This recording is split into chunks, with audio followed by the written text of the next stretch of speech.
bad news, good news. Iya, lagi banyak terutama yang viral terkait kasus-kasus penikaman ya dan lain-lain sebagainya di Kota Manado, Pak. Itu kalau boleh tahu sebenarnya kondisi yang sebenarnya di Kota Manado seperti apa, Pak Yulisar? Dapat kami sampaikan bahwa sampai saat ini Kota Manado aman dan kondusif. Kalaupun ada terjadi di beberapa tempat, Iya.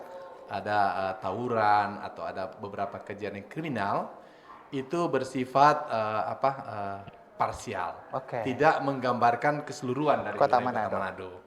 Karena kita tahu bahwa Manado sampai saat ini kita melihat secara umum itu aman dan damai. Cuman biasanya media sosial itu dikatakan bahwa bad news, good news. Iya, iya. Mana yang itu yang sering diangkat Betul, sehingga betul. kelihatannya banyak. Padahal ini Manado sampai saat ini tetap masih kondusif. Oke. Hal-hal demikian seperti tawuran tetap kita tangani di mereka bekerja sama dengan semua pihak, tentunya pihak keamanan dari Polri dan TNI termasuk stakeholder terkait kita.